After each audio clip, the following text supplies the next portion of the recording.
Welcome to Fairway Media's coverage of the 2023 Summers End Fling, brought to you by Fort George Brewery, Fort Stevens State Park, All Day Disc Golf, and Matt Bailey Realty. I'm Cory Jones. We got John Bernardo on the mic. How you doing, John? I'm well. How you doing, Cory? Doing great, man. Excited for this. We are bringing you coverage that happened September 2nd and 3rd in Hammond, Oregon. And this is going to be fun. We got round one, part one, Fort Stevens Disc Golf Course. Should be a good time. On the card, we have Jory, Brent, the man John himself, and Zachary. Let's check it out.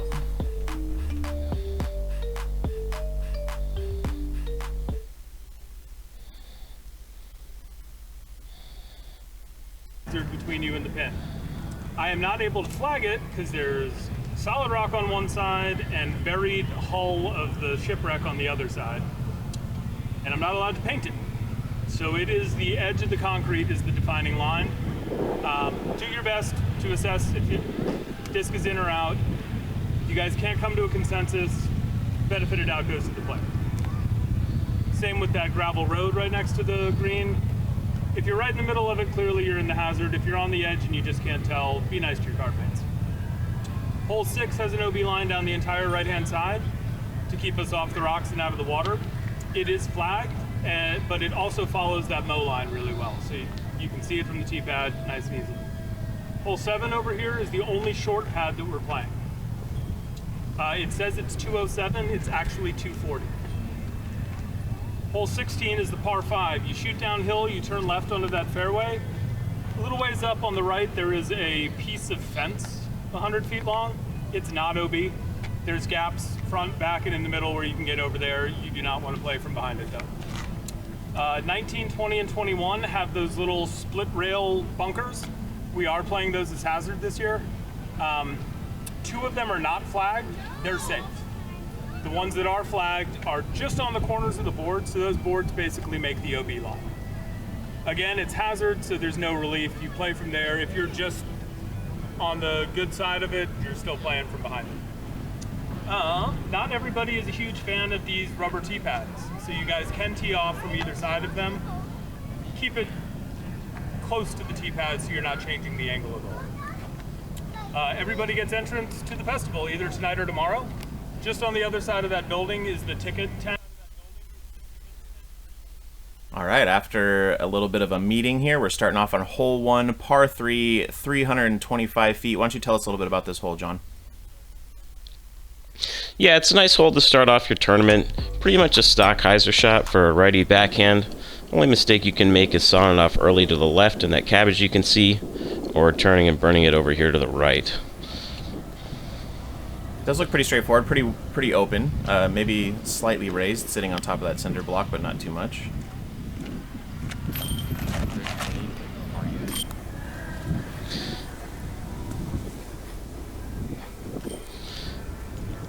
A couple nerves on the first hole of the day. A little gusty out there too. You can see the grass moving around a little bit. Yeah, the first throw of any tournament, it'll get you a little bit.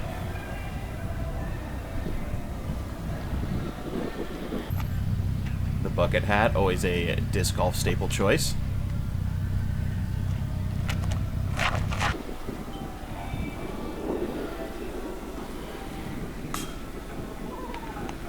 That's a staple right there. That's a heck of a toss right there. Doesn't get much better, and when it does, you get to card and ace.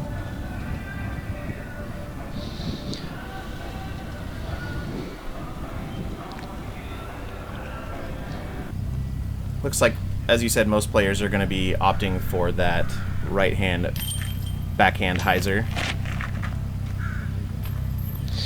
Yeah, you can throw it out to the right, fade it to the left, or you can throw it lower into the ground and catch a little bit of a skip. I just went T-bird 3. Good shot there, good placement.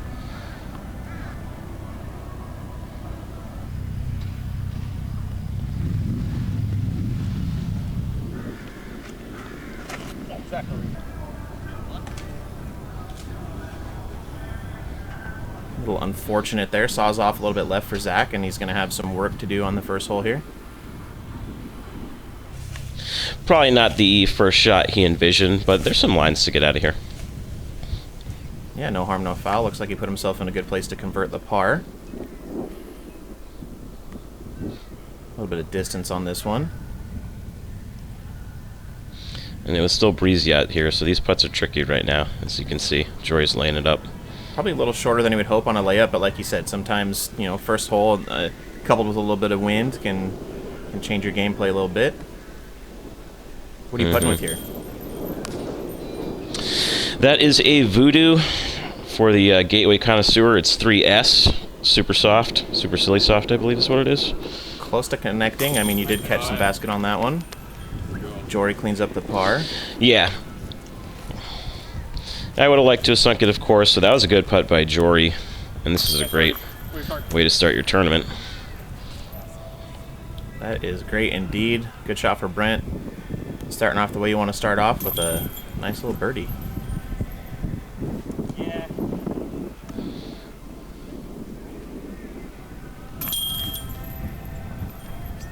Everyone else squeaking out with some pars.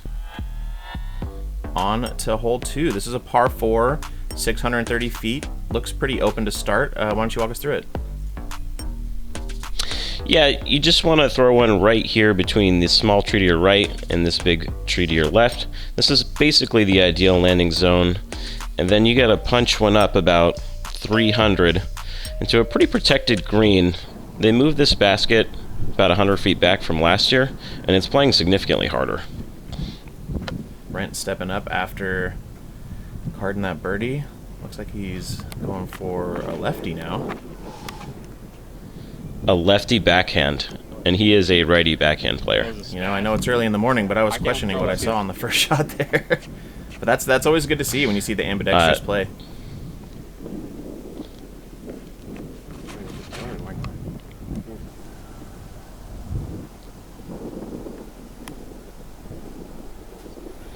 I saw Brent talking about it with one of the card mates, and I thought he was actually kidding, and then he he let it one fly. rip, yeah. What are you lining up with here, John? This is a Destroyer, Star Plastic. It's pretty much brand new. Thought it had the stability to fade back earlier than that, but I kind of juiced it straight.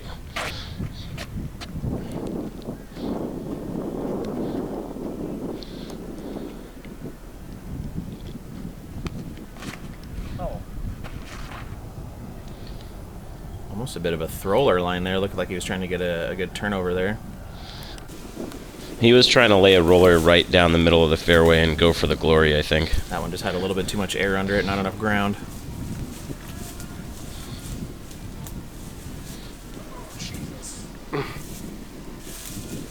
Footing is less than ideal, it looks like. Yeah, this is not even ground back here.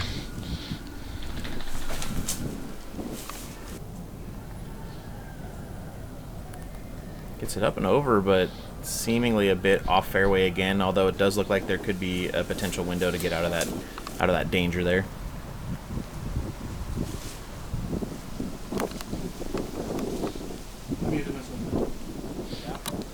I'm throwing a forehand into the green here. Just trying to get it close to the basket. Well, yeah, and like you said, it went a little bit straighter than you'd hoped off the front, so putting on the shades.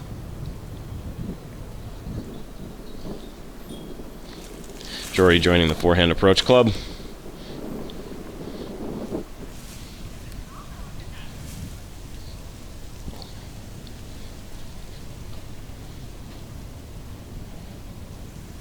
Yeah, a little bit of cabbage on this one. Looking for the forehand roller to get out.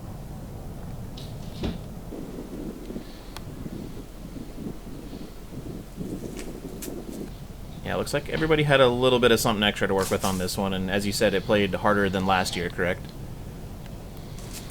Much harder. The basket's significantly further back. It means you just got to really open up your second shot.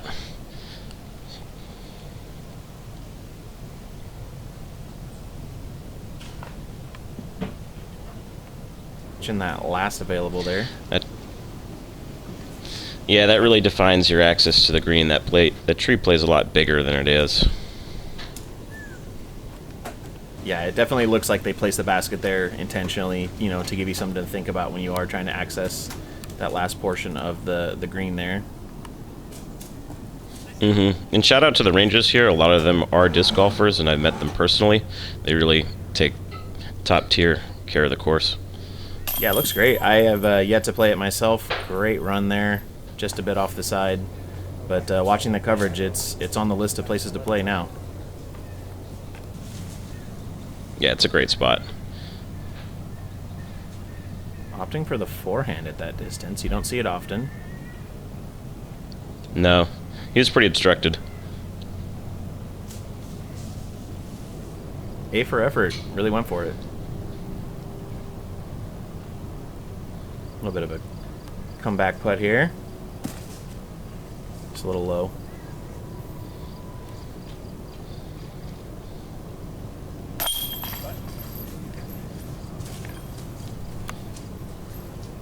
Good par coming in from Brent. Nice putt yourself. Thank you. The unfortunate double for Jory, but he'll shake that off and keep moving, I'm sure. Look good, play good, feel good.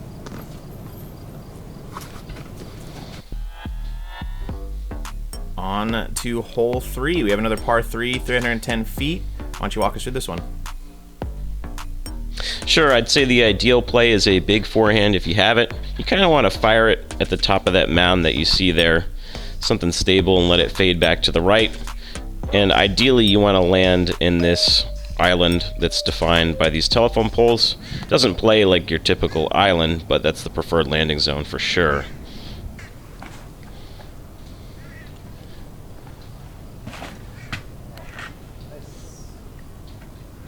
And just scoop over a little bit, but Cards calls it safe.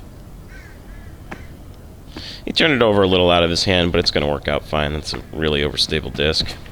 And what are you throwing here, John? Get up there. How far does it play? That is a Star Destroyer from the Calvin Heimberg series. I'll be leaning on that on almost every single tournament you ever see me play in. I have yet to try one of those myself, but I have a newly opened bag, so I'll have to check it out because that was a beautiful shot. Thank you.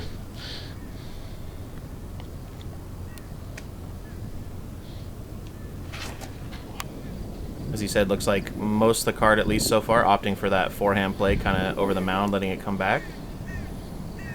You could maybe drift a backhand turnover in there, but if you turn it over a little too much to the right, you could land on the concrete.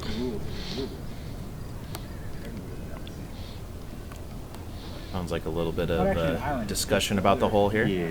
I don't know if I can. Yeah, this is, the tournament director said we could tee off to the side of the tee pad because they can get a little slick, as long as we didn't really fundamentally change the hole. And Jory was debating whether teeing off would really change the angle of how you're supposed to play the hole, so to speak. That's what we were talking about. Well, it is good to consider those kind of things, and that it is nice. That's why we did leave the little bit of the card meeting in, right? So we can understand a little bit more what the course designer had in mind. But sometimes, you know, it's better to think that stuff through ahead of time for sure. Yeah, I appreciate him talking it through with the card. Ooh, looks so that landed in the gravel there, and according to the graphic, that's going to be playing as a hazard. Yeah, I'm sure he left it a little shorter than what he had imagined. This basket's kind of tricky. It's a little more raised than what it looks like. Good bid there off the top. Yeah, sometimes that doesn't translate well, and mid-round snacks, you got to have them. It's actually really lightened my mood on the putting green. I knew I wanted to convert this one, and seeing that little squirrel just made me laugh a little bit. There it is. Great putt. Getting on the board, 1 under. So as the graphic said, he's going to be putting from a hazard here. Converts the putt.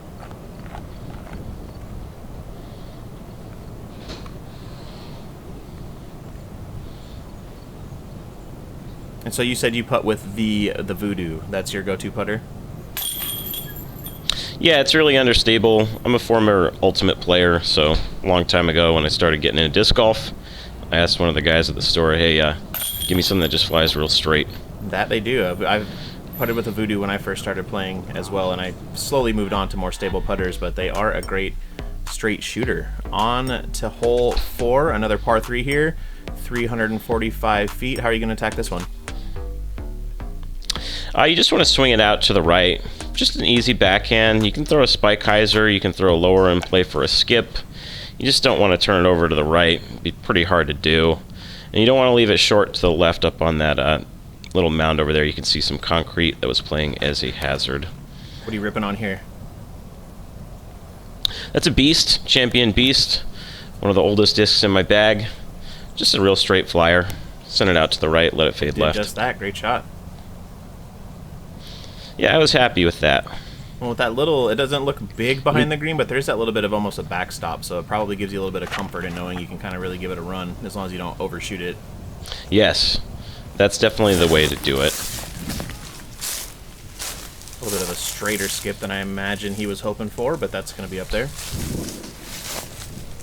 Yeah, he'll have a look. This is, the wind's really starting to pick up back here. The course really opens up.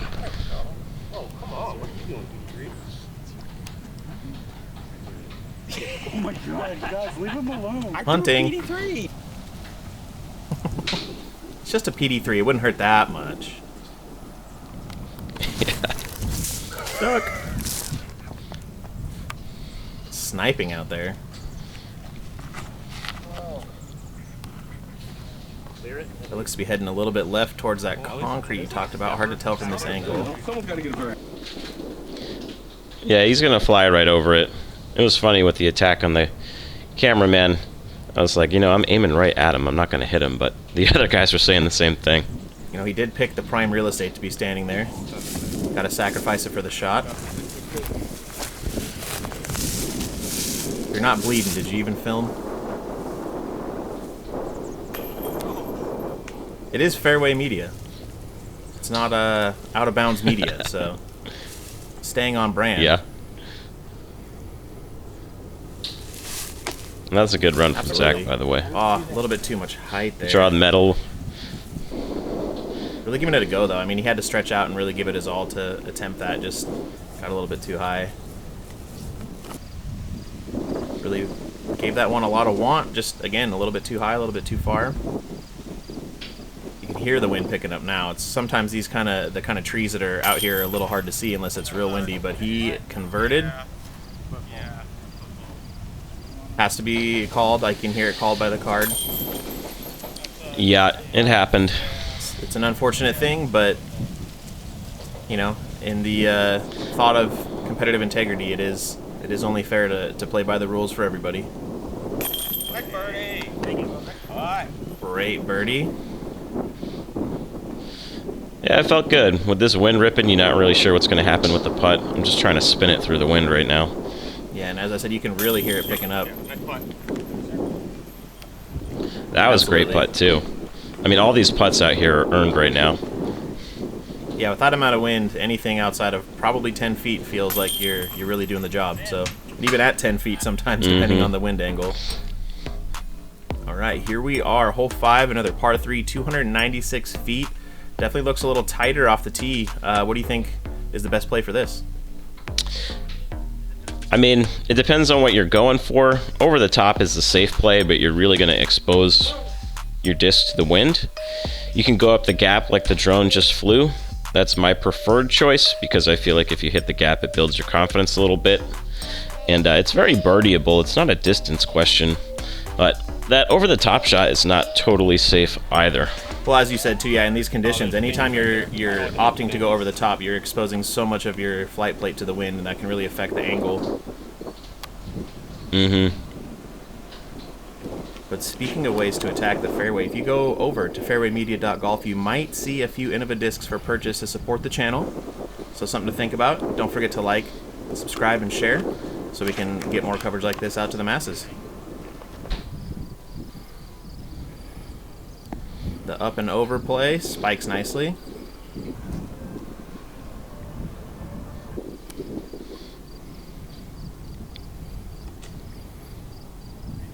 A little bit of a scoop on that one. It kind of lifted up a bit, but he went for the up the gut. Commendable. Yeah, he managed to get through.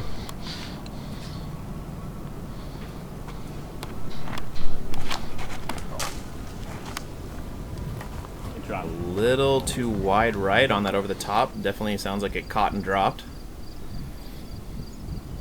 That's what I'm saying. The over the top shot, it's not the safest thing in the world. You know, you can't just fire a hyzer into the sky.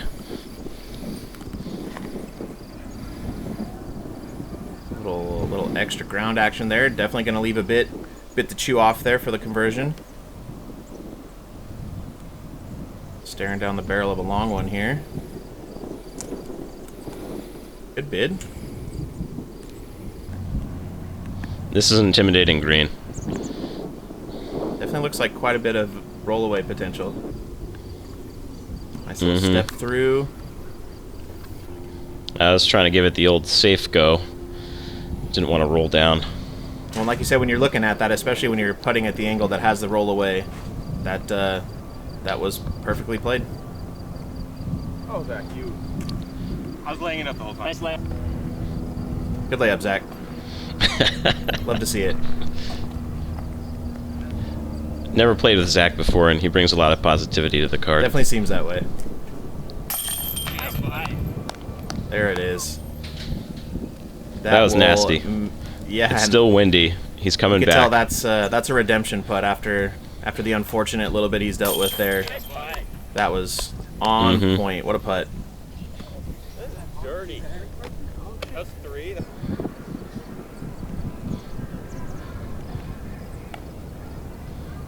Alright. Jory looking to finish this one out here.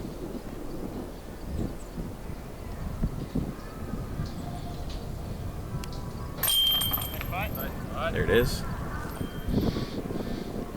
I feel like there's some pressure on you when you see somebody make a putt from outside the circle.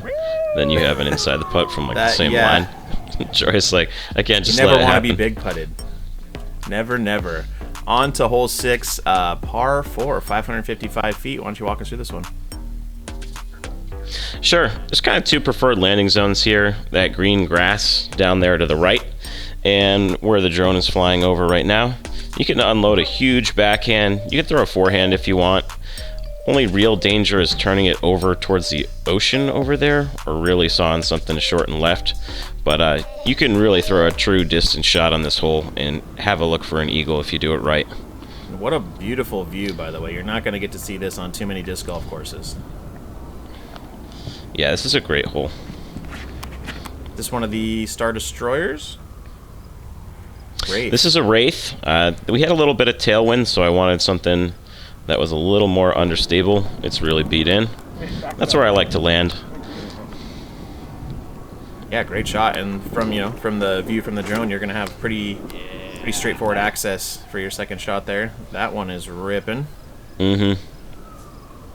As long as you're not on that little like discolored spine that you can see in the hole right there where that like mulches. That's like a 45-degree slope, but everything else you can really attack the screen.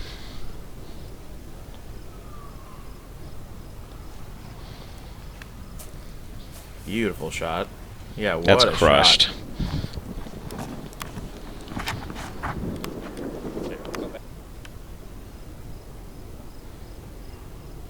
Riding out that right side, looking to get into the nice lush green. That's the way to do it. Send it out there to the right, let it fade left. What are you lining up with the approach here? This is an Envy. Just trying to toss one into the green here. Turn it over a little more than what I would have liked, and I got bailed out by that tree. Direct, yeah. Definitely seemed like a pretty straight flyer.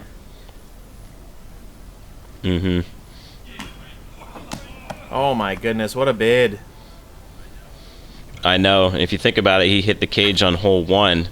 If not for that foot fault, Brent would be like really on fire. Couple little mistake here and there, but yeah, on point today. Really shooting.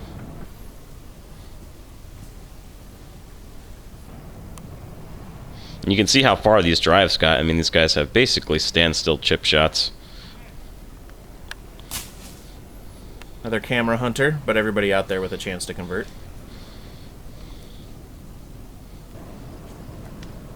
Glasses off, we mean business. Nice putt, dude. Thank you. Beautiful putt. Great putt.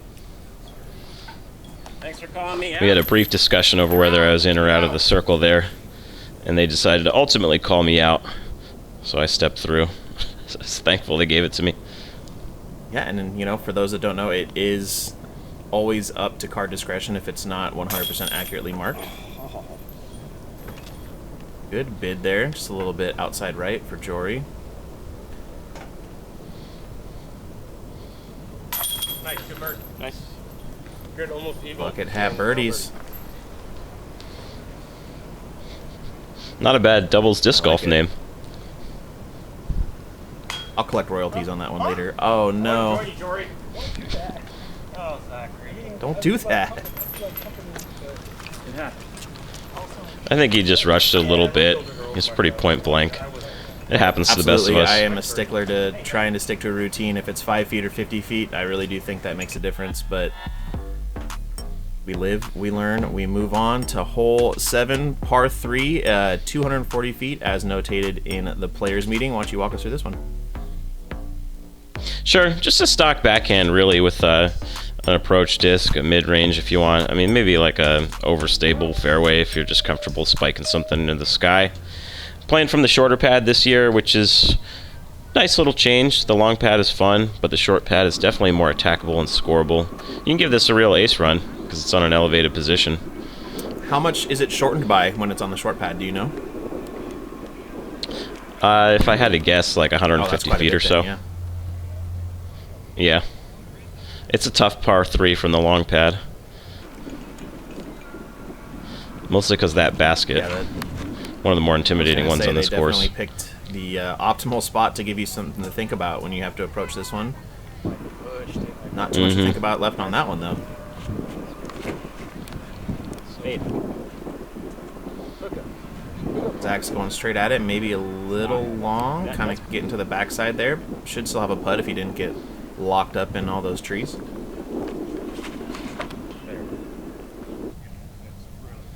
Nice looking hyzer there. Yeah, this is what you want. Popular landing spot.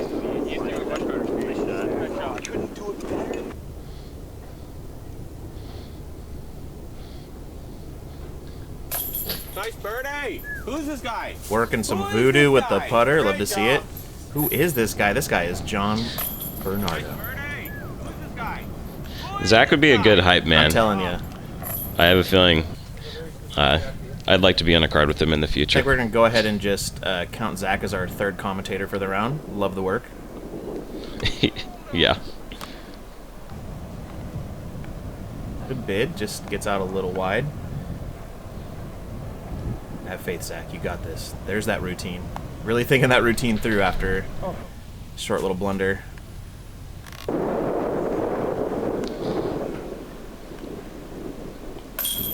Yeah, you can hear the wind. Yeah, I was just going to say, you can definitely hear that. Putting uphill into that kind of wind or having to come back or at this basket, not where you want to be.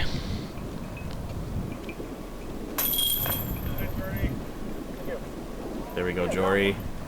Nice birdie. Great drive. Bucket Brent in the bucket. Love to see it. Getting under. On to hole 8. Another par 3, 287 feet. How do you attack this one?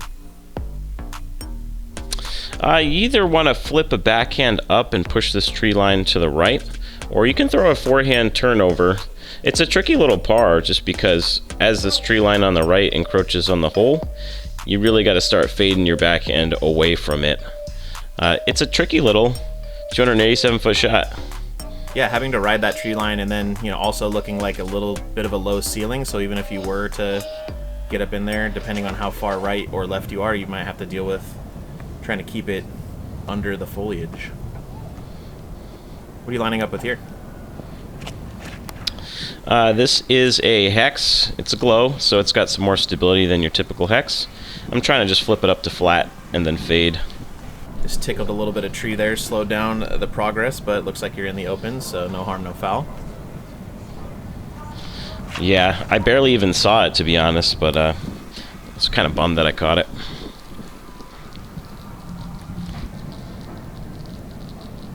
Clean drive there. We got Jory stepping up. That one getting a little more height than he probably wanted. Seems to have snuck through the initial spot, though. Going to be on the left side of the fairway. Twist it out, stretch it out, get ready for that shot.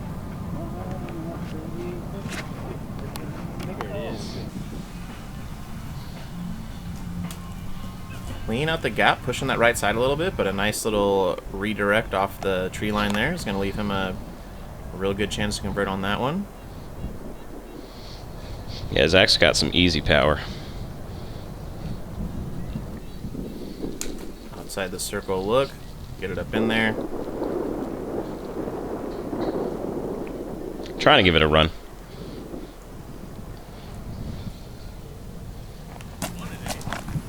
Good bid, good bid. Gave it all the power it needed.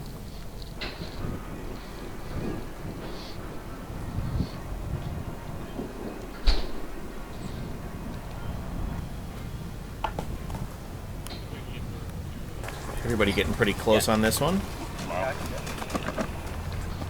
Yeah, basket's just a little protected by the tree above it, and it's a little elevated.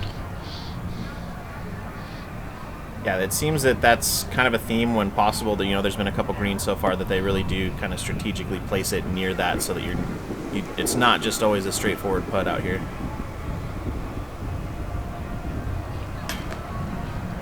Great bid.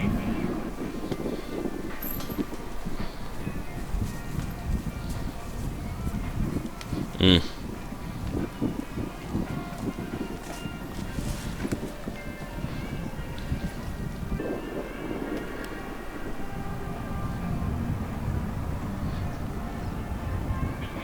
You can hear the music going in the background for the concert nearby. Yeah, there was a festival that weekend, correct? Correct. Zach puts it in. It's a great putt. Did you partake in the festival? I think there's something to be... yeah, we partook. Grabbed an adult beverage, just one.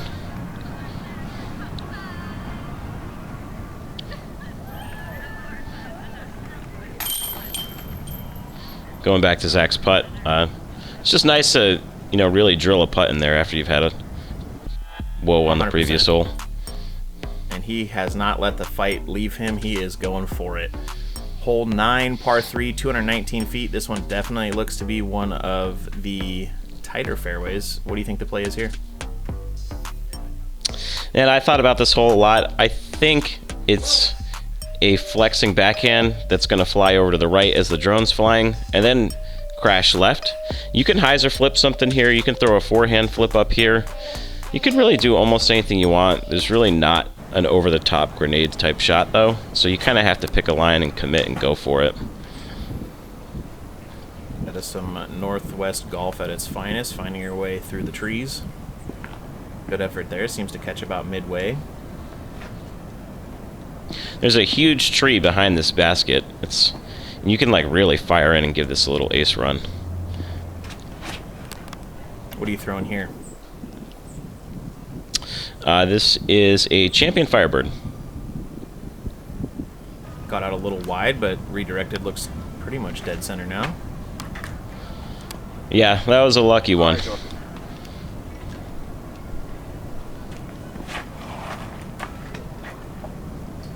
little too wide for Jory, and unfortunately rolling back towards the tee.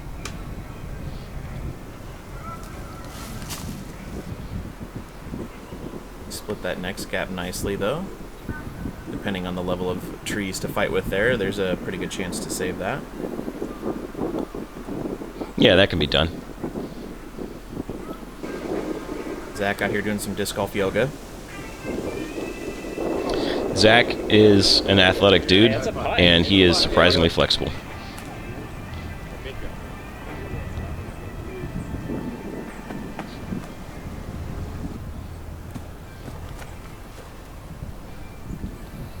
Gets it up on the green there.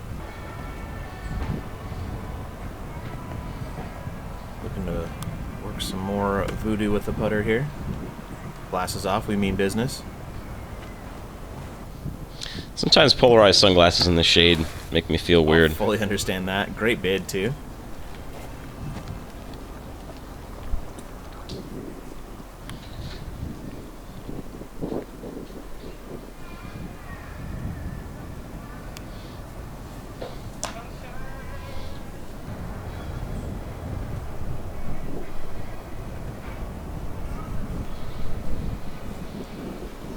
That's a good go by Jory.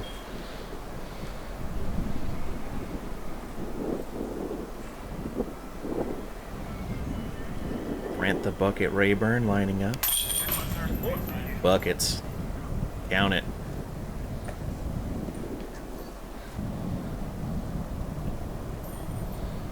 Yeah, that's a nice putt. Another unfortunate little bit of short change for Zach there.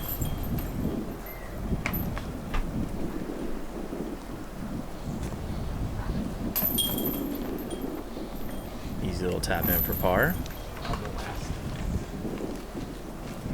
I'll take it. Par is always a good score. Couple unfortunate bogeys here on hole 9 for the card. On to hole 10, par 3, 297 feet. How do you attack this one? Kind of got a couple options. You can spike a forehand hyzer or a backhand hyzer in. You can go these lower lines too as the drone's flying forward here. There's one big tree here, and it really defines the way you're going to throw the hole. You can come under these branches on a forehand backhand, or again, you're throwing the hyzer line into this nicely protected green. Really well thought out hole. Yeah, definitely taking advantage of what the park has to offer, and giving you a chance to get out there with some open shots from the tee, but again, making the green something you have to think and work about, unless your name is John Bernardo and you want to just snuggle it up right under there. Yeah, this felt great. I love throwing forehands, like keeping my eyes forward. And it was well done, to say the least. Just outside the tree line there for Brent. Looks like he might be able to access that gap. Once again, you can see the wind whipping on Zach's shirt a little bit. You can hear it a little bit. Yeah, it is alive and well. And once again, just some of the best views you're ever going to see on a disc golf course out here. Yeah, if you're in the area, I strongly recommend coming by. There you go, that's good.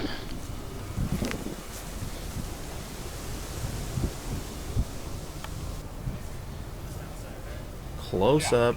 All right, here we have Brent looking to navigate his way into this fairly protected green. Looks like he does have some access there from this angle. Yeah, these trees will define whether you have a line or not. Once again with the absolute disc golf yoga. Oh, shoot. Yes, and it's not over either. There will be more. I mean, if I could do it, I'd show it off every time. Yeah. I think I threw my back out just watching that putt. Yeah, buddy. Great putt. Love to see it, Jory. Yes. Yeah, that absolutely deserves another take. Dead center. Eventually we'll get to John. I don't know, maybe. Had to feel good with all the wind. Absolutely. That would feel great on the calmest of days, so hats off to Jory.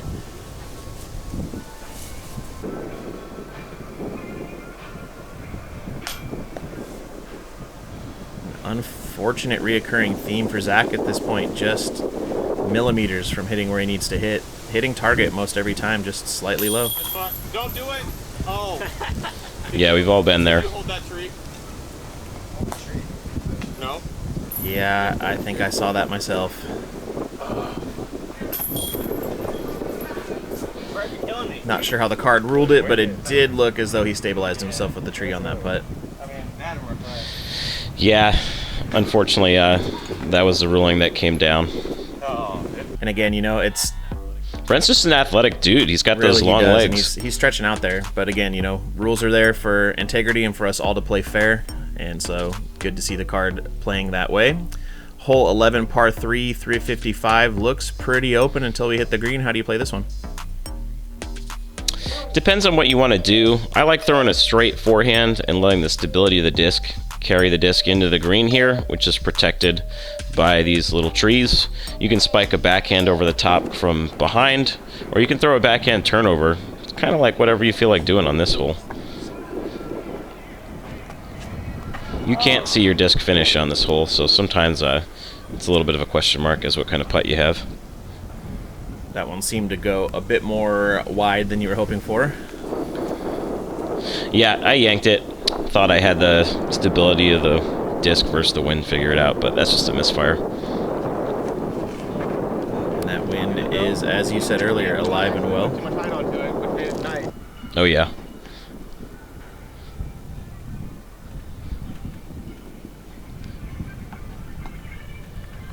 It's going to give him some good access there.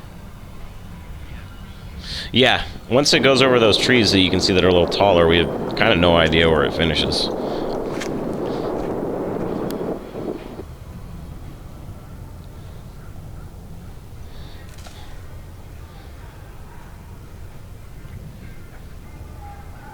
Hard to see where that one caught, but depending on what it hit, dropped, or stayed into, there's a good chance for conversion there. Yeah. But as you said, it does seem Like seem the pretty line. blind once it's out of your hand and a little over halfway down the fairway, especially playing over that right side.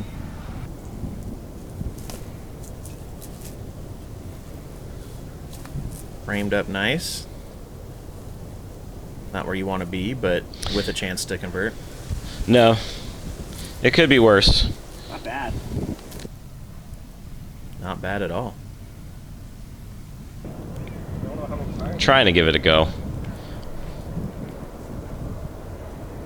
And I imagine at this point you're feeling pretty okay as far as the card's going. You know, you've distanced yourself from the card quite a bit, so not that you want to give anything up, but definitely gave it a good run.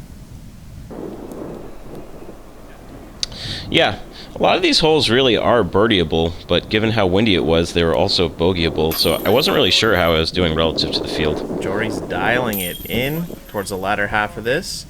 Another great putt. Yep, back to back. He's feeling it.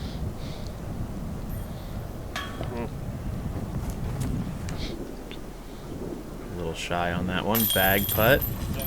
It's in. Count it. I saw him lining it up, and having looked at the previous holes, I wasn't sure. That's a fair He did assessment, it. but you know, he spirits seemed to be high no matter what, and he made the putt, so it's good to see. Yeah.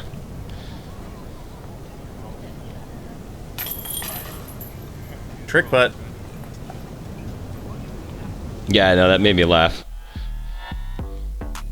All right, on to hole 12, another par 4, 540 feet. How do you like to attack this one?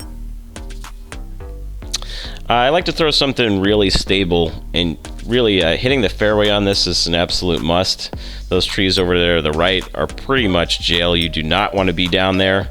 And this hole, you're in like a bit of a ditch when you're teeing off, so it doesn't feel that windy, but you got to know that that wind is really blowing up on the fairway. Yeah, absolutely. And that's something to take into account, especially, you know, the more you're playing at a tournament level, is knowing where the wind is in front of you, not necessarily where it is at your back. Mm-hmm. This is a great out drive. There. Looks like it's pretty dead center.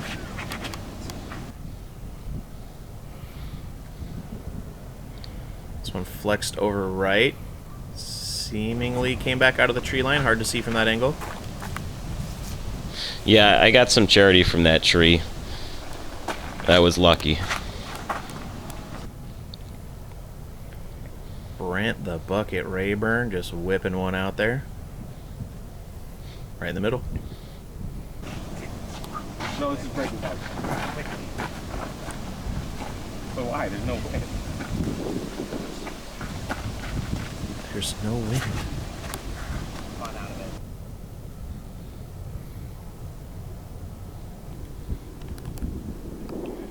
Didn't quite catch that one finish on cam. We have you lining up a forehand here. What are you throwing here? This is a T-Bird 3, probably my fairway overstable of choice. I'm just trying to play the wind a little bit and not expose the flight plate too much. Looks like it got right to the bottom of the mound there, giving you a chance. Yeah, I was happy with the effort. Looks like Zach did find himself basically lined up with that tree line, but having a forehand will allow him to get out and come back. It is doable.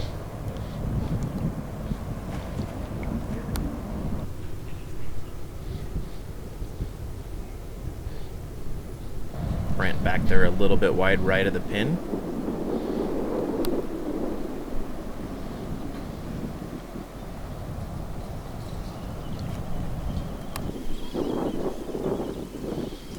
Scary approach.